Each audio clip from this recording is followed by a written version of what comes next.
예, 그러면서 다들 그런 얘기 하셨죠? 야, 한국이 어쩌다 이렇게 됐는가 이런 얘기. 야, 이게 나라냐, 이게 정치냐 그런 생각들 하는 얘기 하면서 왔습니다. 새누리당의 당대표까지 했던 유승민 의원도 이제 그 잠재적 대통령 후보권 보수 진영에서 그래가지고 이제 이번 사태를 놓고서 이제 아마 인터뷰도 하고 그러는데 보니까 그런 얘기를 하더라고요. 자기도 가끔 이게 나란가 하는 생각을 한다. 그쵸? 보통 뭐 좀 진보적인 사람이나 국가에 대해서 좀 비판적인 사람들이 그런 얘기 하는 거는 많이 들었지만 그래도 보수당의 당대표까지 했던 사람이 그런 얘기를 할 정도다. 그럼 이건 정말 심각한 게 아닙니까? 그런 사람이 늘어나야 이게 문제의식을 가지고서 뭔가를 개선하려고 노력할 텐데 지금 현재 당대표 반응 보셨어요? 대정부 질문들 다 물어보고 한다. 나도 뭐 연설문 쓸 때 가까운 사람들 뭐 전혀 모르는 시장 상인한테도 물어보고 친구한테도 물어본다. 그걸 당대표라는 사람이 말이라고 하고 있는지. 그건 몰라. 상황이 어떻게 된 건지. 그래, 당대표는 그럴 수 있지만 그게 대통령이 그럴 수 있는 건지. 그리고 물어보는 거하고 국가에 있는 그런 기밀자들을 갖다 주면서 해달라고 하는 거하고 완전히 다른 얘기다. 난 당대표라는 사람이 그런 얘기를 어떻게 그렇게 아무리 자기가 그 대통령의 딸랑이라고 하더라도 그게 그래서 야 지금 그런 사람이 당대표를 뽑고 그런 사람을 대통령으로 뽑은 우리 국민의 수준이고 지금 이런 일을 당한 것은 우리가 선택한 거다 라는 생각을 하고요. 물론 우리 중에는 아마 그걸 안 뽑은 걸로 내가 알고 있지만 그러면 그렇다고 해서 우리가 나는 선거 잘했는데 잘못 뽑은 그 사람들 책임이다 라고만 또 얘기할 수도 없다라는 거죠. 분명히 우리가 좀 더 분명한 정의에 대한 감각을 갖고 민주주의에 대한 감각을 갖고 좀 주위를 설득해내고 그렇게 했어야 되는데 그렇죠? 우리 아버지를 설득해내지 못했고 우리 어머니를 설득해내지 못했고 내 주위에 있는 좀 그런 경직된 시각 있는 친구들 설득해내지 못하는 결국은 자업자득이다 하는 생각에 자업자득 이건 불교 원어인데 자업자득이다 하는 생각을 하게 됩니다. 아무튼 뭐 너무 기가 막힌 일 당하면서 우리가 그래도 교훈은 있다고 생각해요. 이제 돈만 밝히는 장사꾼 대통령은 안 된다. 그리고 머리 나쁜 대통령도 안 되겠다. 마지막 카드를 개헌을 딱 들고 나왔는데 JTBC가 터지니까 쏙 들어가고 말을 못해. 잘못하면 그게 개헌헌법이 될 뻔했는데. 어제 한겨레인가 신문에 보니까 그 만평에 그런 게 나왔더라고요. 나왔어. 최순실이 대통령한테 전화를 하는 거죠. 그러면서 개헌이 아니라 개혁이라고. 계엄령을 내리라고 자기가 지시를 내린 건데 잘못 알았다 이렇게 나오는데 그럴 수도 있겠다는 생각이 들더라고요. 개헌 평가가 이제 뭐 우리가 그래도 민주주의 겪고 구성이 깨어나고 했으니까 문제는 제가 볼 때 문제는 연세 많이 드신 분들이에요. 근데 걔가 개헌하라 개헌령 선포하라면 얘는 선포할 것 같아. 그러니까 저도 이제 그런 걸 걱정을 많이 하거든요. 제가 지금은 이제 뭐 우리 또래나 아니면 교계에서 그래도 나름대로 좀 깨어있는 생각을 갖고 있고 개혁적인 생각을 갖고 있다라고 생각하지만 과연 제가 앞으로 지금 이제 내후년이면 50살 되고 그 이후 이제 60살 되고 70살 될 때까지도 여전히 내가 그 시대에 개혁적인 사람이고 생각 있고 의식 있는 사람이라는 소리를 들을 수 있겠는가 하는 그런 걱정이 있어요. 나도 내가 내 선배들을 왜 그렇게 꼰대스럽고 왜 그렇게 보수적이고 그렇게 하느냐라고 나도 비판을 하면서 지금까지 여기 왔는데 나도 그 나이 먹었을 때 내 후배들에게 그런 비판을 받지 않을까 하는 저는 그런 두려움들이 있는데 그거는 분명히 한 것 같아요. 자기가 살던 시대의 그 틀 안에만 갇혀있고 자기가 살던 시대에 젊었던 시절에 가졌던 그 의식세계 안에 갇혀있으면 어쩔 수 없이 그런 사람은 나중에 욕을 먹게 되더라라는 거죠. 나이를 먹어도 끊임없이 현 세대, 동세대와 예? 교감을 하면서 그 시대를 읽으려고 하고 그 시대를 해석해내려고 하는 그런 노력이 없으면 결국은 꼰대가 되고 결국은 보수를 회귀하는 게 되고 수구가 되고 그런다 하는 생각이 들더라고요. 그래서 저도 우리 지지난주 설교가 어떻게 노년을 맞이할 것인가 였죠. 그래서 그런 생각들을 하면서 저도 사실 하루하루를 두려운 마음으로 그렇게 보냅니다. 잘 읽어야 될 텐데, 잘 읽어야 될 텐데. 아무튼 우리 잘 읽을 수 있도록. 근데 제가 볼 때 성서대학에 나오시는 분들은 잘 읽는 것 나는 같아요. 꼰대 아니야. 아니, 그거 뭐라고 그랬어요? 왜 챙기셔요? 나는 끊임없이 노력해. 예. 자, 예수는 왜 하나님 나라에 관심을 기울였는가? 예, 여기를 이제 공부하겠습니다. 하나님 나라, 왜 우리는 그동안 신앙생활을 하면서 하나님 나라라고 하는 것을 그렇게 완전히 빼먹고 신앙생활을 했을까? 그렇죠? 다 죽은 다음에 천국 간다라는 이야기만 했지 사실 이 세상에서 살아가는 하나님 나라에 대한 그런 가르침은 받아본 적이 없는 것 같아요. 우리 큰아버지 계속 따라다니면서 교회 다니고 신앙생활 했는데 우리 큰아버지도 하나님 나라 이 땅에 세워진 하나님 예수가 말한 하나님 나라에 대한 설교를 들어본 적이 없는 것 같아요. 다 윤리적인 설교, 도덕적인 설교, 그 다음에 교회에 어떻게 하면 기여할 것인가 하는 설교를 많이 들었던 것 같고 또 그렇게 기여를 잘해야 천국에 간다라는 설교만 들었지 예수님이 이렇게 말했던 이런 하나님 나라를 한 번도 들어본 적이 없지 않나 생각이 듭니다. 자, 육하원칙 아시죠? 육하원칙? 육하원칙이 언제, 어디서, 누가, 무엇을, 어떻게, 왜. 예. 이거죠. 이거에 맞춰서 한번 예수님의 하나님 나라를 좀 생각해 보고자 합니다. 여기 보면은 뭐 예수는 왜 하나님 나라에 관심을 기울였는가, 하나님 나라에 참여할 수 있는 사람이 누군가, 하나님 나라에 오게 할 수 있는 누구인가, 뭐 언제 어디에 오게 되나, 뭐 어디에 오나, 뭐 이제 이런 어떻게 오나 이런 요런 주제들이 계속 이어지죠. 그래서 한번 묶어서 한번 해보겠습니다. 우선 여기는 이제 하나님 나라 왜 예수는 왜 하나님의 나라에 관심을 기울였는가라는 거예요. 왜 하나님 나라에 관심을 기울였을까요? 그 당시 예수님 당시 하나님 나라는 어떤 거였을까요? 예수님 당시 아마 일반적으로 이야기하는 거는 원래는 이스라엘 백성에게 내세 신앙이 원래는 없었습니다. 아주 옛날에 없었어요. 뭐 무슨 사울 왕, 다윗 왕, 뭐 솔로몬 왕 이때는 없었습니다. 그런데 내세 신앙이 생깁니다. 그게 언제 생겼다고 그랬죠? 언제 생겼을까요? 언제쯤 생겼을까요? 내세 신앙이 어떤 계기로 생겼을까요? 제가 팁을 하나 알려드리겠습니다. 잘 모르겠으면 무조건 포로기 이렇게 제가 많이 말씀드린 건데요. 그 팔레스틴 지역에서 그렇게 자기들끼리 옹기종기 몰려 살던 사람들이 나중에 다른 대제국에 의해서 망하면서 포로로 끌려가서 엉뚱한 나라에 가서 살게 되는 거죠. 그러니까 그들이 포로를 겪으면서 시야가 넓어지는 거예요. 그러니까 그 지역 안에서만 만나던 하나님을 그 바깥에 가서 만나게 되는 거죠. 신앙의 고백이 폭이 넓어지죠. 다른 동네에 살던 사람들이 갖고 있던 신앙의 모습들을 흡수를 하게 됩니다. 그러니까 다른 데는 내세 신앙이 있었거든요. 그러니까 이 내세 신앙이 자연스럽게 이제 들어와가지고 야 우리 하나님이 전지전능하시고 창조주 하나님이신데 다른 허접한 신들, 가짜 신들, 우상 섬기는 사람들도 내세에 대한 꿈이 있는데 우리가 없을 수 있느냐? 뭐 아마 이렇게 됐겠죠? 그래서 내세 신앙이 자연스럽게 들어오게 되는 거죠. 그러니까 이제 내세 신앙이 아마 예수님 당시에 있었을 겁니다. 그것도 있을 거고. 그리고 그러면은 예수님이 말하는 이 하나님 나라라는 건 사실 이 세상에 대한 이야기잖아요.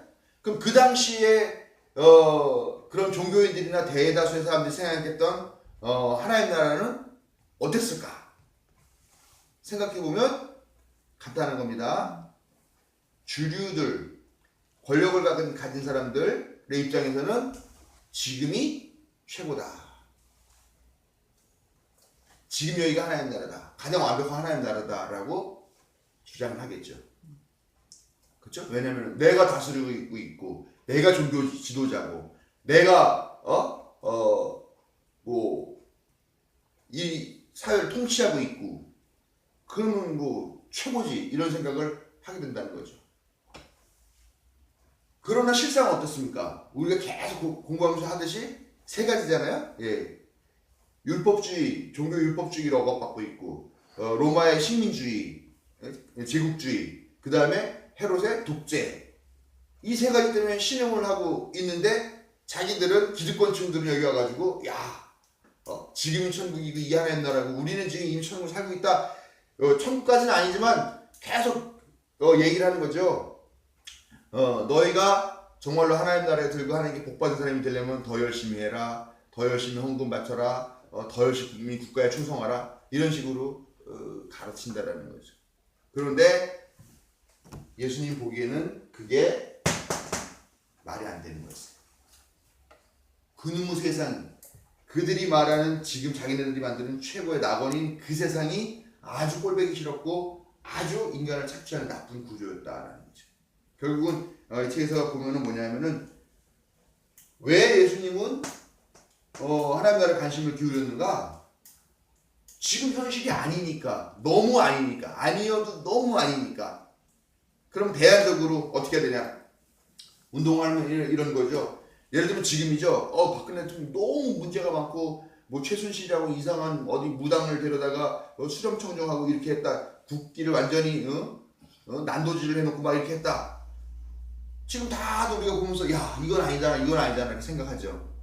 그럼 여러분은 어떤 대안을 생각합니까? 어떻게 하면 돼요? 이 난국을 해결하기 위해서. 장로님 어떻게 할까요? 걔네들을 없애야지. 없어요. 새로운 사람이 통치를 해. 그렇죠. 새로운 사람이 통치해야 되죠. 뭐 예를 들면 뭐 더민주의 뭐 누가 뭐 문재인 대표가 좀 제대로 대표가 아니죠. 후보가 좀 어떻게 해서 그래도 사람들이 나름대로 뭐랄까요?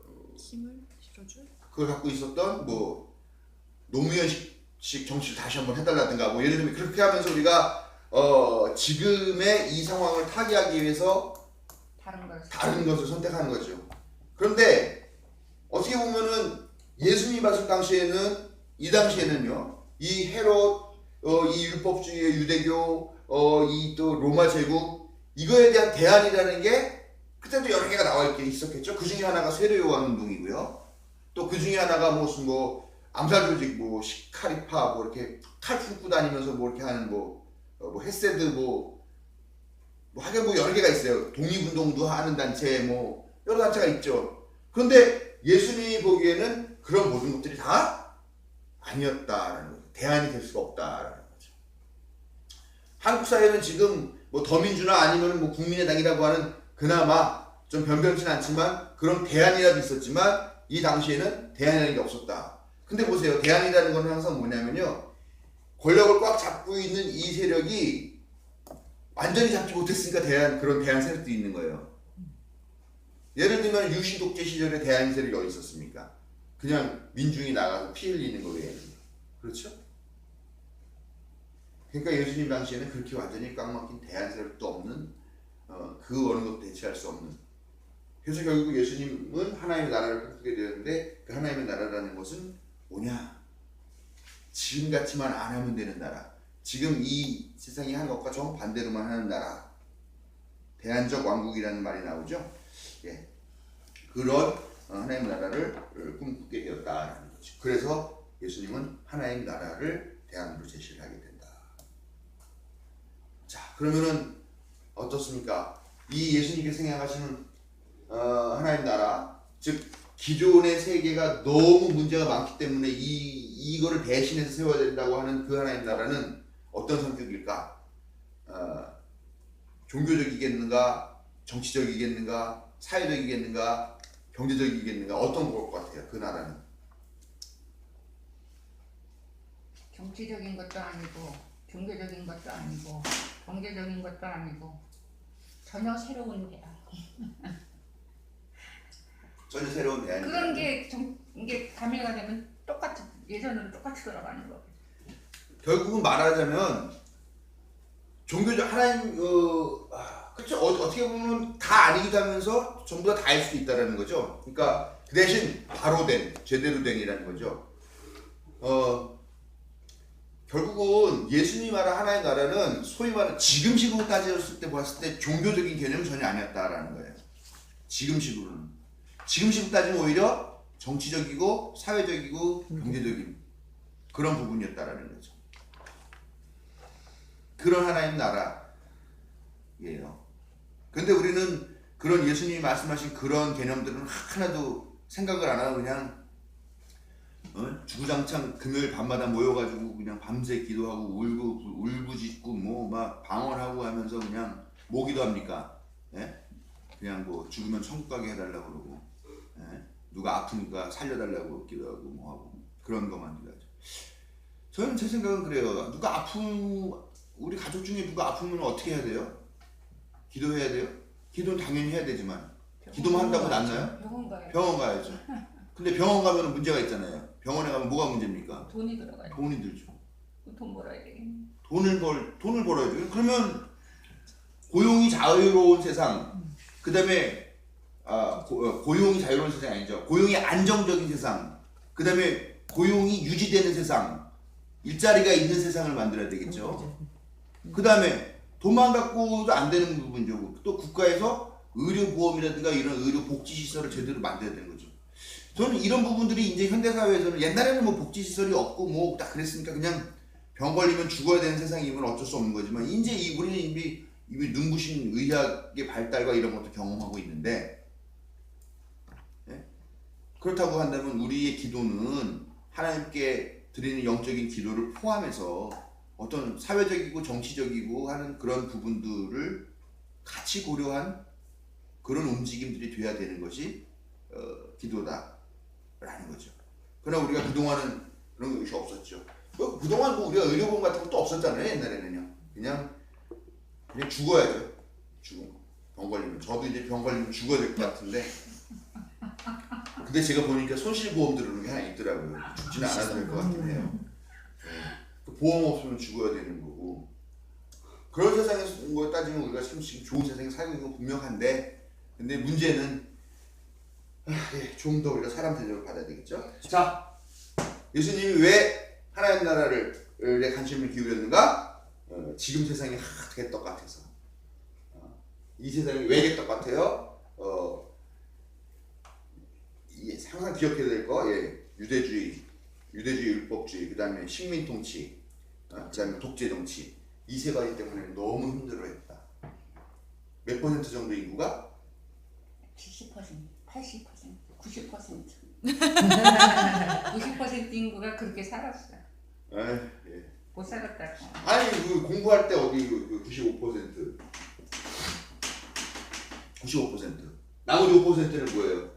5%에서 1%가 잘 먹고 잘 사는 귀족들 뭐 이런 사람들이라 그러고요. 또한 2% 정도가 그 아래 계신 사람들도 한 2% 정도면은 이제 종교적으로 뭐 레위인 뭐 이런 데 있는 사람들. 이 95%도 이 사람들이 5%가 이제 전체 사회에 부를 다 차지하고 했던 사람이라고 계속 얘기했죠. 그때는 낫네요. 지금은 0.1%면. 아니 여기에는 이제 여기에 묶여서 기생하는 세력들도 같이 들어가 있는 거니까. 네. 그리고 이제 이 95%에서 이 중에서 한 5% 정도는 장인 그룹이라고 그래가지고 목수나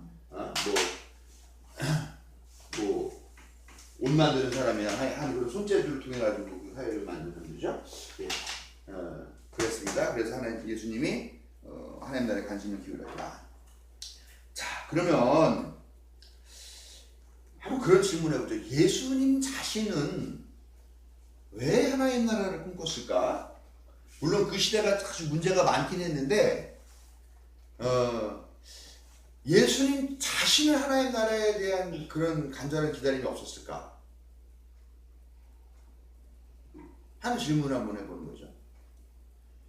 예수님이 봤더니 95%의 인구가 너무 힘들게 착취당하며 살고 있다. 이 사람들 너무 불쌍하다. 그래서 하나님 나라를 꿈꿨을까? 자기 자신은 어땠을까? 자기 자신은. 그 하나님 나라의 혜택을 자기 자신도 보기 위해서 하나님 나라를 꿈을 꿨을까? 아니면 전적으로 이타적으로 그 사람들만을 위해서 하나님 나라를 꿈꿨을까?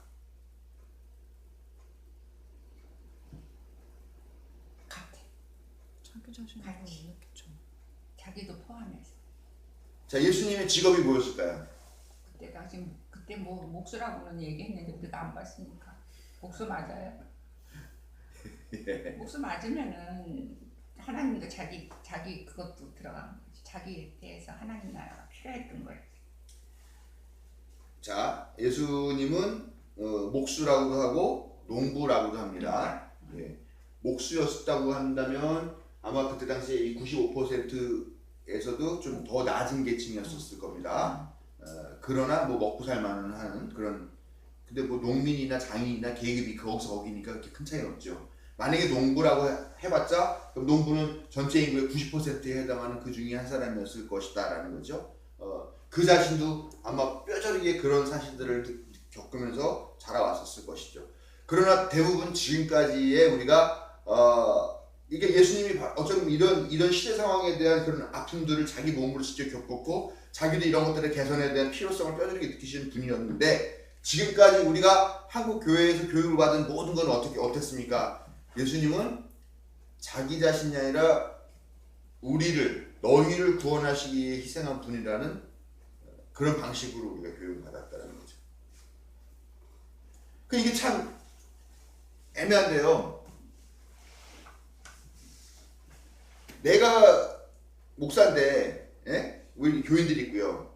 나는 이미 구원을 받았어, 목사니까. 그럼 나 이제 천국 가면 된단 말이에요. 근데 내가 천국을 안 가요. 왜 안 가? 우리 교인들이 있으니까.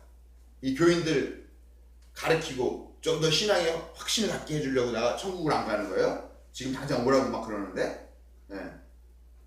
그러면은 어떻게 보면 나는 이미 아무 상관이 없는데 여러분들 때문에 여기 남아있게 돼버리는 거잖아요. 그렇게 된다면은 여러분들은 내가 없으면 구원을 받지 못하는 그런 되게 무능하고 아무런 능력이 없는 존재인 게 되는데 나라는 존재에 의해서 여러분이 신앙이 자라나고 같이 천국을 가게 되는 그런 계기가 된다는 거죠.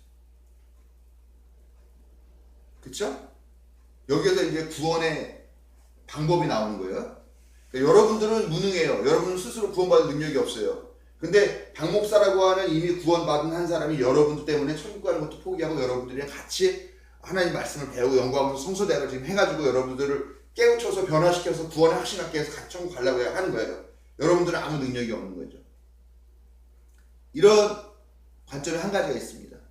또 하나는 내가 여기 서서 여러분들을 이렇게 내려다보면서 가르치는 게 아니라 내가 여러분들이랑 같은 자리에 앉아가지고 같이 성경 공부를 하는 거죠. 같이. 왜냐? 나도 잘 모르니까. 그러면서 내가 공부를 좀 더 해갖고 와가지고 여러분들에게 설명을 해주는 그런 도움을 받는 거지만 나 역시도 제대로 알지 못하니까 같이 스터디를 하는 거예요.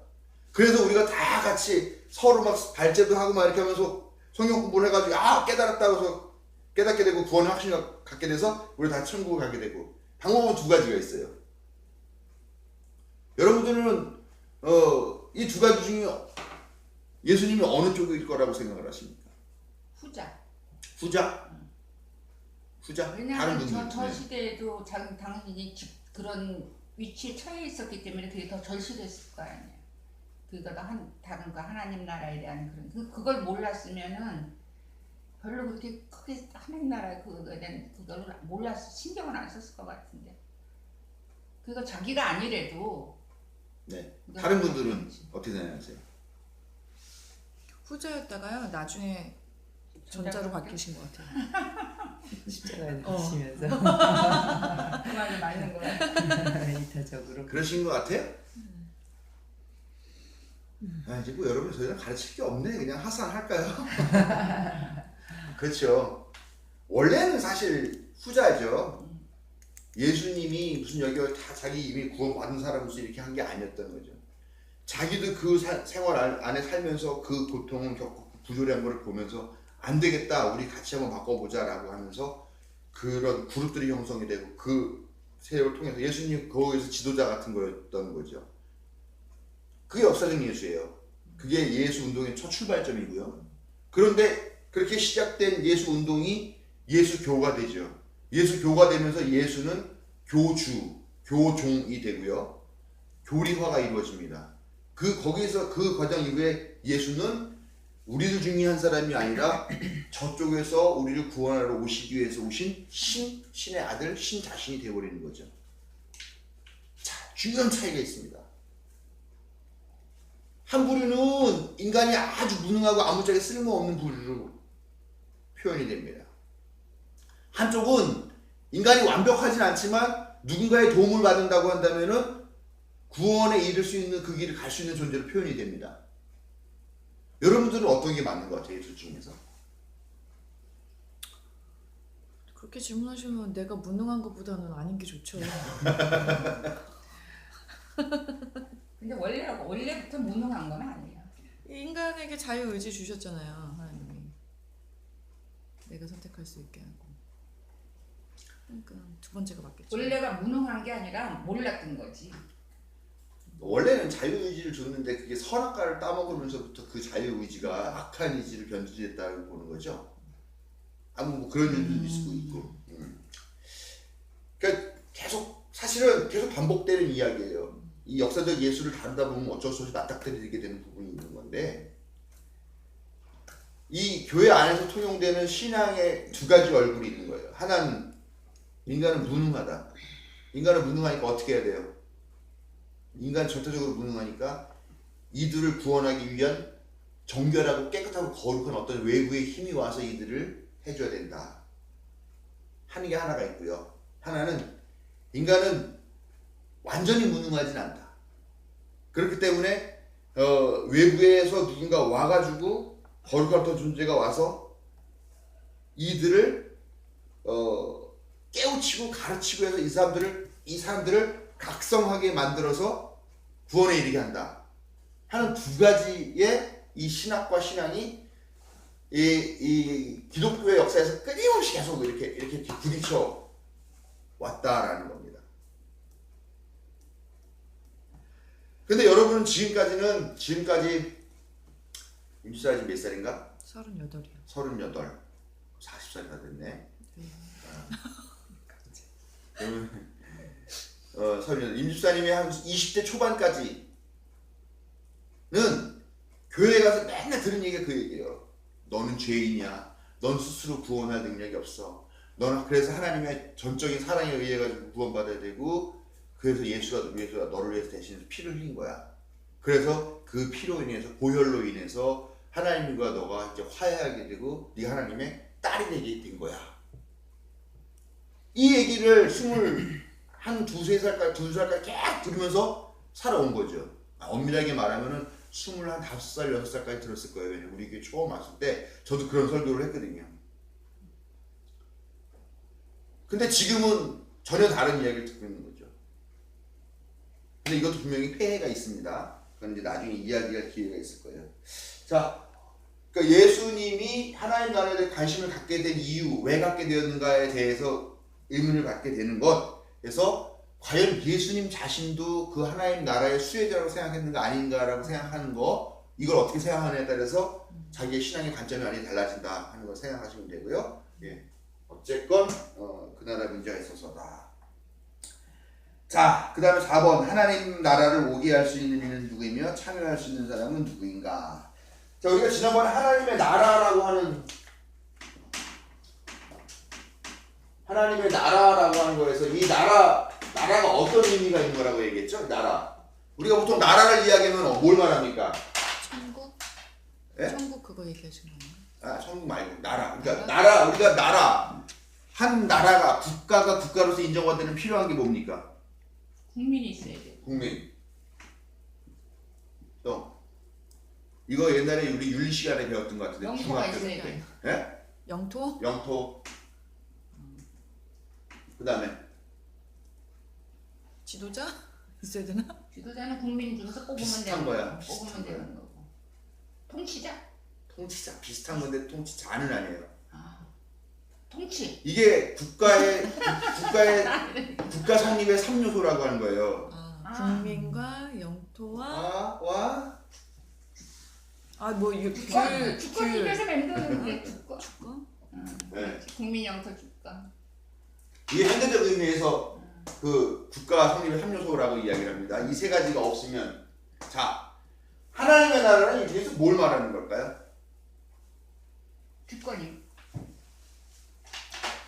예, 하나님의 나라는 지난번에 한번 제가 말씀드린 적이 있어요.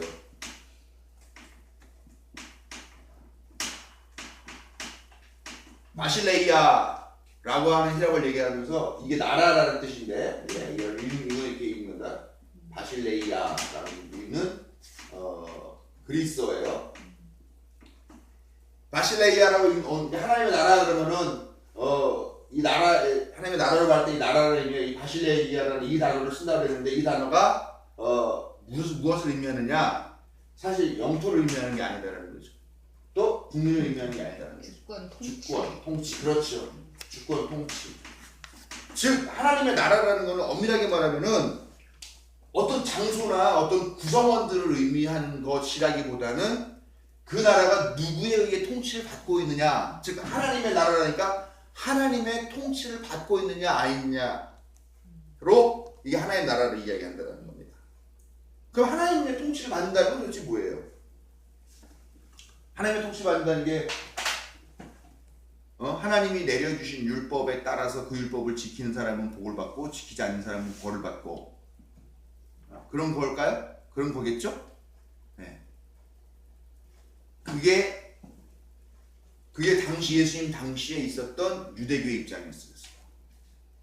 그들이 생각하는 하나님 나라, 하나님의 왕국이라는 것은 하나님이 정해주신 율법을 제대로 지키냐 지키지 않느냐. 그래서 율법을 제대로 지키지 않는 사람들은 벌을 받고 율법을 잘 지킨 사람은 복을 받고 그것이 하나님의 통치다라고 생각한 거죠. 그러나 예수님은 거기에 반대를 하신 거죠. 그 통치, 주권의 의미에 율법이 들어가서는 안 된다는 거죠. 율법이 들어갈 것이 아니라 뭐가 들어가야 되느냐? 사랑, 하나님의 정의가 들어가야 된다라고 이야기하는 거죠.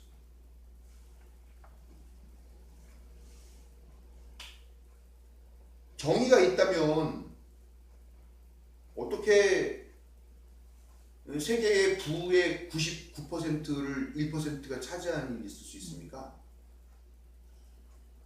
그 사람이 부지런해서 99%를 차지하는 건가요? 그 사람이 똑똑해서요? 그러면 나는 1%도 차지하지 못했으니까 최소한 그 사람이 나보다 100배는 똑똑해야 되는데 내가 IQ가 한 120 정도 된다 그러면 그 사람은 한 1000만 돼야 되는 것도 아니잖아요? 우리가 더 똑똑한데. 우리가 더 똑똑해요? 안 해. 그런 게 정의롭지 못한 거잖아요. 아니 나보다 열심히 일하는 사람이 더 많이 갖는 건 인정할 수 있어요. 그러나 적당히 많이 갖는 걸 인정할 수 있는 거지 그건 아니잖아요. 더더군다나 우리가 어떻습니까? 저는 그런 생각 많이 해요. 왜 내가 하필 대한민국에서 태어났을까? 왜 박민웅 장로 김영순 권사 아들로 태어났을까? 내가 어디에 있다가 이 집을 이렇게 입양된 것 같은 식으로, 그러니까 하늘에 있다가 입양된 것 같은 식으로 온 걸까? 아니면 나라는 건 아무것도 아닌 존재였는데 부모님의 정자와 난자가 만나서 나라는 것이 그냥 비로소 생겨난 건가? 근데 대답이 없잖아요. 그게 알 수가 없는 문제니까요. 근데 그런 생각을 해요. 왜 내가 하필 그 많은 사람들 중에 또 그 많은 나라 중에 왜 하필 이 분단 때문에 분단이 정쟁의 도구가 되고 탄압의 수단이 되는 왜 이 한국에 태어나서 내가 이 분단 때문에 막 나의 직업도 이런 관련된 이런 거를 하게 되고 왜 이것 때문에 아파하고 왜 이럴까? 왜 나에게 이런 운명이 주어졌을까? 왜 하나님은 나에게 이런 운명을 주셨을까? 안 태어난 것보다 낫지. 네, 맞아요. 또 그렇게 생각하다 보면 야, 저 아프리카에 저기 지금 한참 내전 중인 막 그런 데서 태어난 것보다는 얼마나 다행이냐. 보니까 케냐에서 그렇게 그 마라톤 선수들이 많이 나오는 이유가 뭔가 봤더니요. 학교 다니는데 학교가 기본적으로 10km랍니다. 그럼 10km를 가려면 걸어서 안 가고 뛰어가야 된대요. 그러니까 애들이 학교를 등교를 다 맨날 뛰어다니는 거예요. 거의 대부분 다. 예. 그러다 보니까 그 마라톤 선수가 나오기 좋은 그런 입지라고 얘기하더라고요. 그런 데보다는 낫겠구나 하는 생각도 하긴 한다라는 거죠. 뭔 얘기가 여기까지 왔지? 하나님의 나라. 하나님 저기 그 주권 통치 얘기하다가 기억이 잘 안 나. 멀리 가네. 너무 멀리 갔어. 너무 많이 갔어 진짜. 예. 아이 참. 예. 아, 그 뭐 너무 많이 나눠 갖는 거 뭐 그런 너무 많이 갖는 거에 대한 이야기를 했죠. 그러니까 자본주의 그러니까 출발선이 똑같지 않다라는 거죠. 자본주의라는 게 기본적으로요. 내가 얼마나 많은 자본을 갖고 시작하느냐에 따라서 전혀 출발점이 다르다는 거죠. 근데 자본주의에서는 자본이 최고. 그러면은 이미 자본을 가졌다라는 거는 동일한 출발선상이 아니라는 걸 의미가 하게 되는 거고. 근데 돈을 낳는 세상이니까 그럼 돈을 가진 사람은 계속 더 많은 돈을 갖게 되는 그런 구조이고. 그러니까 이런 구조 안에서 평등할 수 없죠. 그런 사회가 정말 정의롭냐라고 하는 생각을 해야 된다는 거죠. 예. 그래서 나도 빌 게이츠 아들 태어났더라면 진짜 내가 지금 여러분들을 보고서 이런 얘기 할 필요도 없고, 예? 지금 요트를 타면서 예? 바다에서 참치 낚시를 하면서 막 이러고 있을 텐데 막 이런 생각도 하는 건데, 근데 이런 생각 하면 그 자체가 이미 정의롭지 않은 거죠. 이 당시에 사람들은 이 율법, 하나님의 나라의 기준, 심판의 기준에 율법을 넣었지만 예수님은 거기다가 정의와 하나님의 사랑을 넣었다라는 거죠. 완전히 다른 거죠. 하나님 나라를. 뭐 나라는 누구나 이야기할 수 있죠. 그러나 그 나라가 어떤 방식으로 어떤 기준으로 통치되고 있느냐의 의미를 본다 그러면은 전혀 다른 패러다임인 거죠. 어쨌건 하나님의 나라는 뭐 여기서 이런 영토의 개념, 장소의 개념, 뭐 참여하는 사람들의 개념보다는 어떤 통치가 이루어지고 있는가, 누구의 주권에 의한 통치가 이루어지고 있느냐라는 것, 그것이 제일 중요한 개념인데, 그런데 이 하나님을 본 관점이 그런 하나님의 통치가 이루어지게 하는 나라죠. 근데 그런 어떤 하나님이냐를 본 것이 완전히 다르다는 거죠. 유대인들은 막 심판의 하나님, 잘못하면 벌 주는 하나님. 그러나 예수님이 생각하는 하나님 어떤 하나님? 아빠 빨리 죽었으면 좋겠어. 아빠가 이놈 새끼 봐라. 너 무슨 말이야?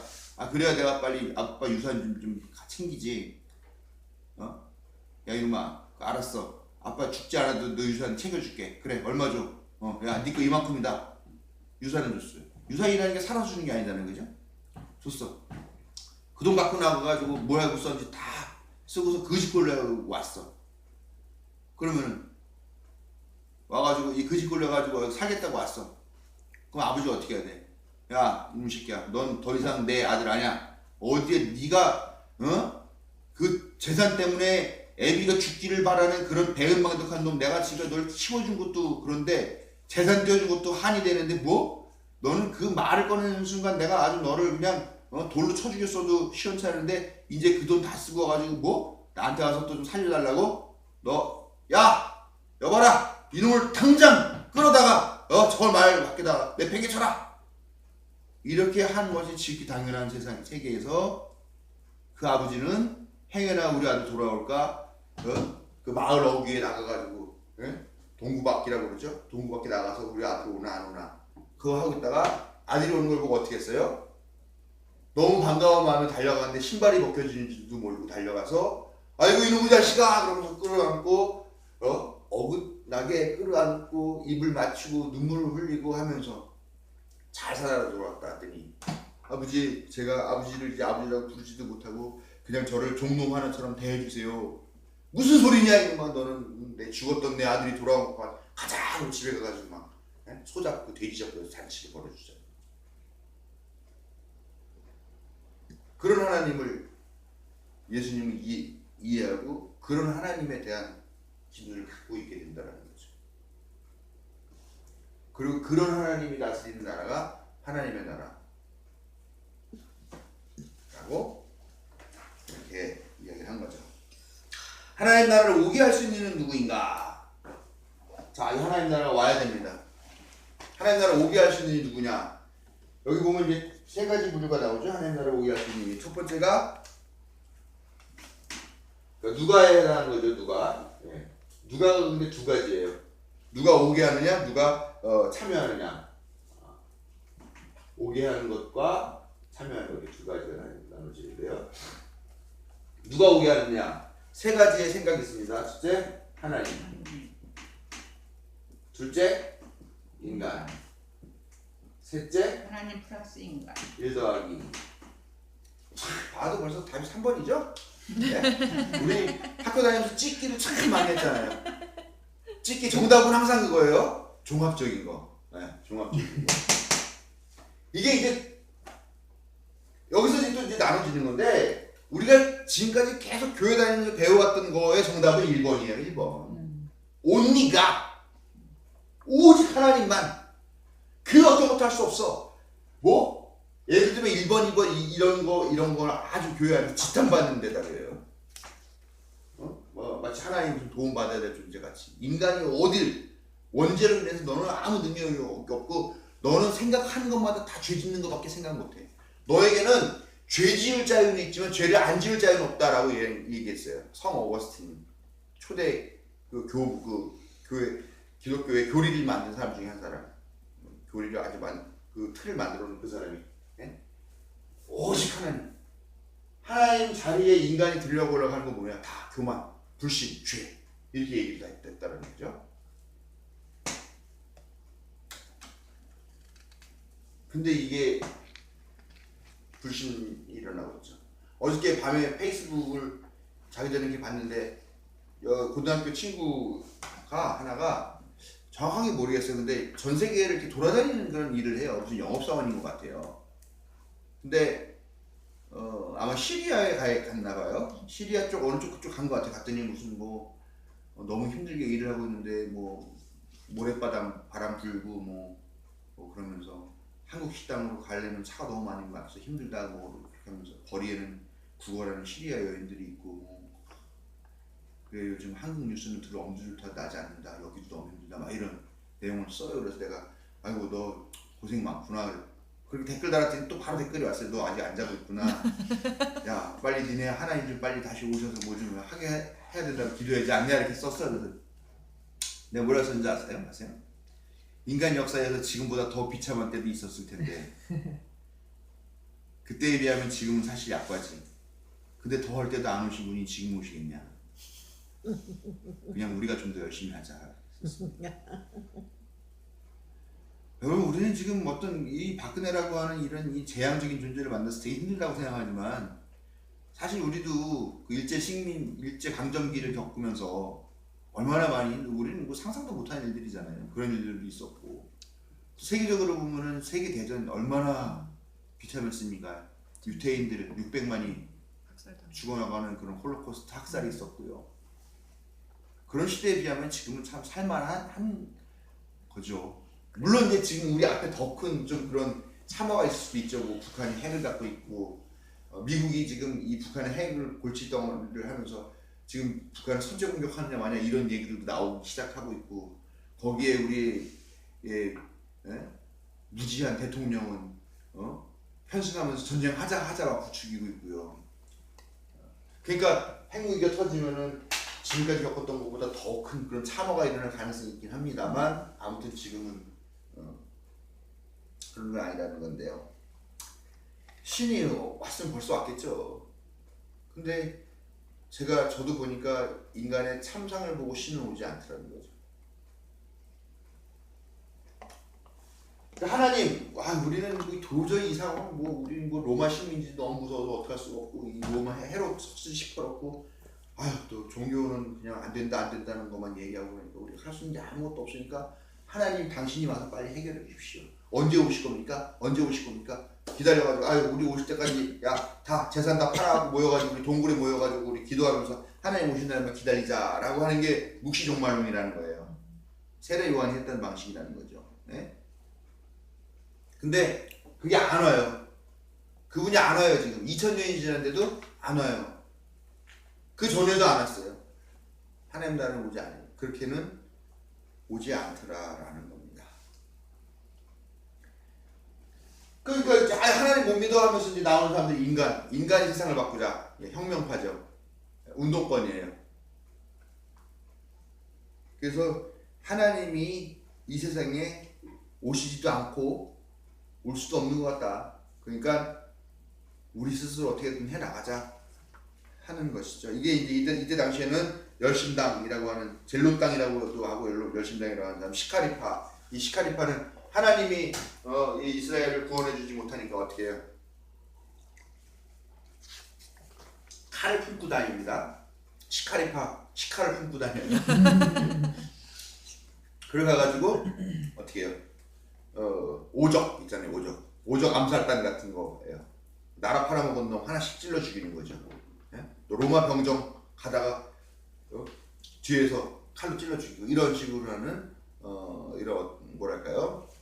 폭력 혁명군자, 폭력 독립운동가 뭐 이런 우리식으로 말하면 좀 그렇긴 하지만 아무튼 이게 무장혁명을 통해 가지고 그런 상황을 타개하려고 했던 그런 사람들이었다는 거죠. 현대에는 막스가 있습니다. 마르크스가 마르크스에 대한 이야기가 할 얘기가 참 많습니다만 여러분 막스 그러면 어떤 느낌이 드세요?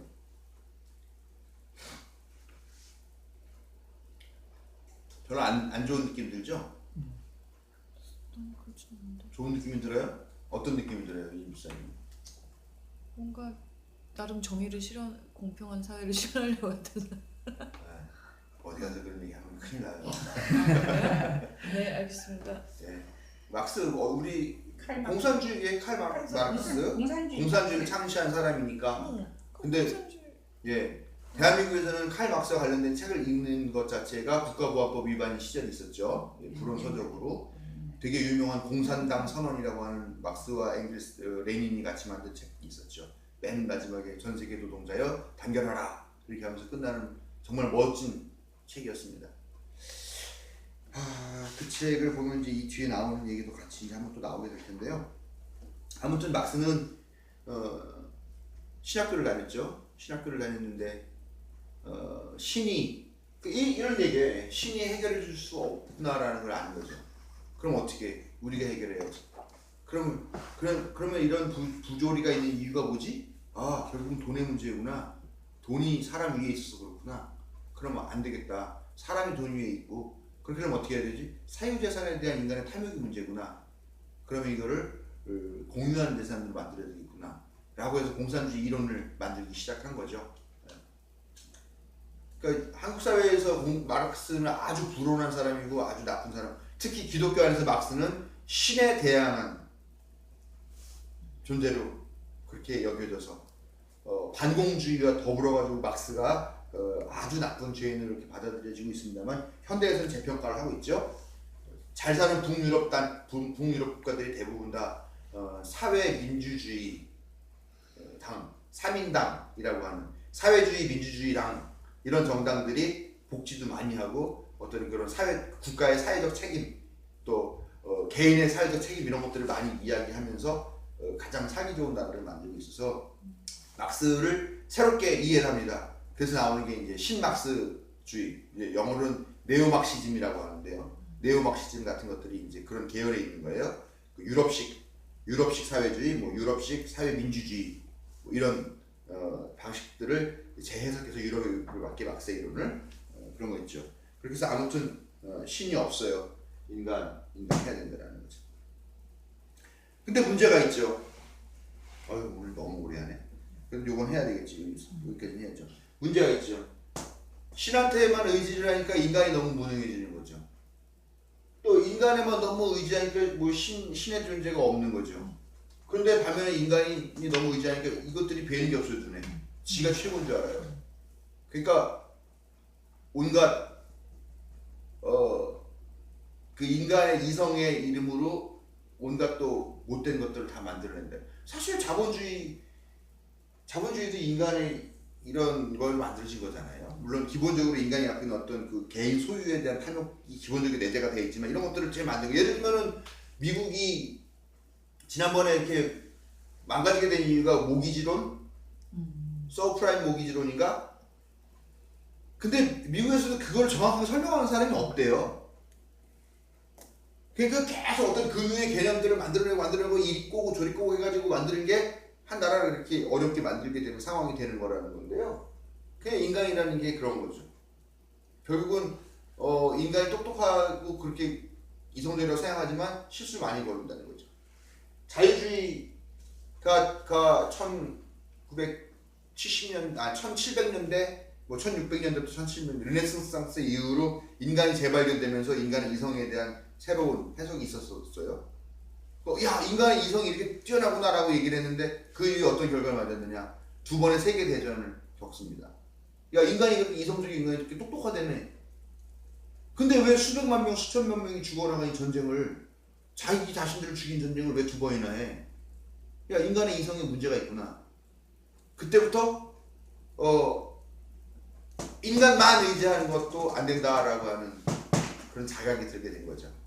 근데 이게 희한한 게요. 두세 시대에 막 하나님 오직 하나님만 이렇게 막 얘기를 해왔단 말이에요. 근데 이게 어느 날 딱 바뀌어서 르네상스가 오면서 인간의 이성이 대단해 그러고 막 와요. 그러고 난 다음에 세계 대전을 2번 겪고 난 다음에 야, 인간의 이성만으로는 안 된다고 생각하면 어떻게 해요? 우리같이 똑똑한 사람 같은 경우는 그럼 1 더하기 2를 해보자라고 얘기를 할 텐데, 이게 기독교의 얘기는요, 아닌가 봐. 그럼 다시 1번으로 돌아갔다는 거죠. 그리고 그 1번으로 돌아간 시대가 지금까지 계속되고 있는 거예요. 칼 마르크스라고 하는 신학자에 의해 가지고 그 1번으로 다시 회귀가 돼가지고 지금까지 온 거죠. 한국 사회의 1번 계속 오고 있습니다. 그 중에 몇몇 아주 뛰어나고 걸출한 몇몇 영적 목회자들이 있습니다. 방현수 목사 같은 사람들인데요. 이 두 가지를 이렇게 섞어서 1번과 2번의 이런 종합적인 척 봐도 찍어서 1, 2, 3번 나올 때 찍을 때 3번으로 딱 나오는 이런 너무나 쉬운 답을 이게 선택을 못하고 있는 거죠, 한국교회는. 그래서 이건 뭐냐? 하나님이 있어야 된다. 하나님이 계시고 인간이 여기에 이 부르심에 응답해서 참여해가지고 만들어지는 그런 하나님 나라, 그것이다. 그것이 참 복음이다 하는 그런 관점을 보고 있다는 겁니다. 여기서 감리교에 관한 가르침 좀 있는데, 오늘이 10월 26일이죠. 네. 다음 주에 여기랑 관련되어 가지고 감리교의 신앙 원리를 조금 더 해보겠습니다. 그거 하고서 넘어갈게요. 네. 자, 혹시 질문 있으신 분? 오늘 질문. 칼막스가 어느 나라 사람이었죠? 어느 나라 사람이에요? 독일 사람. 독일 사람이었구나. 그러면 중국의 그 공산주의가 이 칼막스의 사상을 가져와서 만든 거예요? 네, 다. 설명을 들으면 시작은 참 좋은 거잖아, 그렇지? 누구나 평등. 이게 이런 공산주의에 대한 이념은 있어요. 다 있어요. 왜냐하면 예수님이 죽은 다음에 돌아가신 다음에 그 사도행전에도 나오잖아요. 예수님 돌아가신 다음에 예수님을 추종하는 무리들이 다 모여요. 예수님이 곧 오신다 했으니까 우리도 곧 가게 되겠지. 다 모인다. 근데 모여서 어떻게 모입니까? 그냥 우리가 지금까지 각자 집 갖고 살고 있다가 주일날 모이는 것 같이 모이는 게 아니라 가진 재산을 다 팔아 그 재산을 가지고 이렇게 단위선교회 같이 모인 거예요. 옛날에 휴거한다고 그랬던. 그렇게 모여서 사는 거죠. 그런 규모의 소규모 공산주의적 소규모 공동체는 항상 있어 왔습니다. 근데 그거를 국가의 개념으로 확대를 한 거죠, 막스가. 근데 상당히 많은 분들이 오해를 해요. 지금도 많은 분들이 오해해요. 공산주의 국가에는 사유재산이 인정이 될까요, 안 될까요? 안 될 것 같은데요? 안 되는 걸로 알고. 당연히 안 되는 걸로 알고 있죠. 근데 많은 분들이 착각해요. 그러면 공산주의자들은 집에 자기 텔레비전이 있어요, 없어요? 있어요. 그건 사유재산이 아니에요. 사유재산이네? 그죠? 착각하고 계시는 게 있는데요. 공산주의는 모든 사적 소유를 불허하는 것이 공산주의가 아니라 땅만 그래? 아니, 생산 수단의 사적 소유를 금지하는 거예요. 자기 이름에 토지가 생산 수단이에요, 아니에요? 받을 수 있고. 생산 수단이죠? 네. 그럼 공장이 생산 수단이에요, 아니에요? 생산수단이죠. 네. 이런 방식으로 그다음에 자동차가 생산 수단이에요, 아니에요? 자동차는 아니죠. 자동차 아니죠. 근데 사회주의국가에서 북한 같은 경우는 생산 수단으로 보는 거죠. 그래서 국가가 소유를 하죠. 요즘은 이제 자가용 개념이 이제 생기기 시작했다고 하는데요.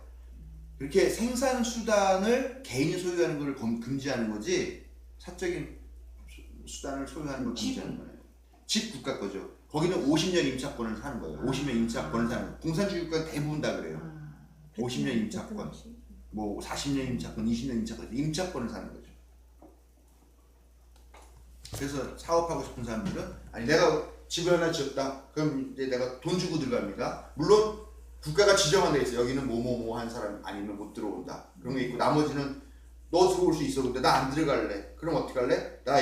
내가 들어갈 수 있는 권리를 다른 사람한테 팔지 뭐. 이런 식으로 할 수도 있고요. 예. 아무튼 그 공산주의에 대해서 우리가 오해하고 있는 점들은 그런 것도 있다.